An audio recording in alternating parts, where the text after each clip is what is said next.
My business went under. I'm being audited about the business income, and I have to go for an interview with an IRS agent. I don't know what to say. I know if I lie, I can go to jail, but do they really do that? I'm not sure. Is there any way to get out of an interview? And if not, what should I tell them? The IRS has the ability to not only to summons bank records, but they can actually summons an individual to show up. And if that individual doesn't show up, the case gets referred over to the U.S. Attorney's Office, and then that taxpayer who didn't show up for the summons at the IRS has to show up in front of a federal court judge and explain why. It's called an order to show cause, and explain why they didn't show up for the IRS interview. So yes, the answer is yes. The IRS can force you to show up and ask you questions. The only time that you can reasonably not answer the IRS questions is if you invoke the Fifth Amendment privilege of the right against self-incrimination. And if that's the case and you do that, the IRS is going to refer your case over to the Criminal Investigation Division, and you will have a criminal investigation on your matter. So my advice is do not ignore a summons, show up to a summons, and be sure to cooperate with the IRS.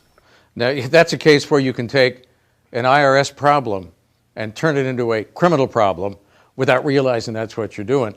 And what we come up with again and again and again is you're 100% of the time better off to deal head-on with an IRS problem and get it resolved one way or another. And you may not owe nearly as much money as you think. Yeah, that's absolutely true.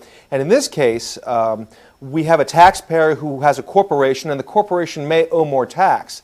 And if this corporation no longer exists and that tax gets assessed against the corporation, it doesn't get paid by anybody anyway. So it's kind of a non-event. I had a case that was almost identical to this one, to this scenario. It was very unusual. I had a very ornery taxpayer, a very aggressive individual, and he had a corporation that no longer existed. But a couple years after he closed the corporation, the IRS audited the corporation and asserted $500,000 of tax due. The last thing I wanted to do was put my client in front of an IRS auditor, but I had to. I couldn't say, well, there was no reason to have a Fifth Amendment privilege. I just didn't want my ornery taxpayer in front of the IRS, insulting the IRS. Well, we showed up to the IRS audit, and the taxpayer did insult the IRS auditor, which I expected. So that audit ended, and then we took the case up to the appeals level, where we were able to knock out the tax, the assertion of the $500,000. We dragged it down to zero.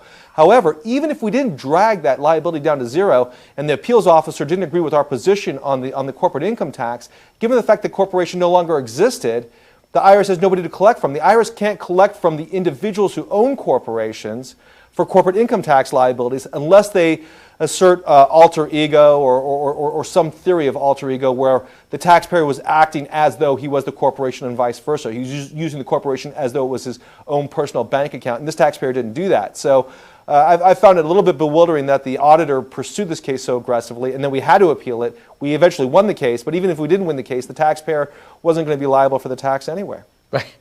Maybe it's because the auditor didn't like being called names by the taxpayer. That's never a good approach to take with the IRS. You know, Sam, let's get into a corporation can go bankrupt and the tax liability goes away. Partnership can't, limited liability. That gets so technical, so go ahead and talk lawyer on that. Okay, well, a corporation in the eyes of the law is a separate legal entity. It can own property. It has its own social security number, which is called an employer identification number. It can enter into contracts and do business dealings. It can have employees, just like many corporations do, especially many large ones that we all know about, like large oil companies and energy companies. So corporations are separate legal entities. A partnership, on the other hand, is a conglomerate of individuals. Let's say it's a general partnership to make this example easy. A general partnership is a conglomerate of individuals who are all personally liable for the business entity's obligations, whether they be assets or obligations. So as far as business structures go, partnerships really aren't very well favored because they don't provide the general partners any type of protection against failure of the business. But a corporation that fails doesn't necessarily mean that the corporate debts become the responsibility of the individuals who own the corporation. There's a layer of protection there. And that's why people like to be in a corporate structure like a C Corp or an S Corp, which is like the equivalent of a small corporation where there's less than 32 shareholders, or an LLC even.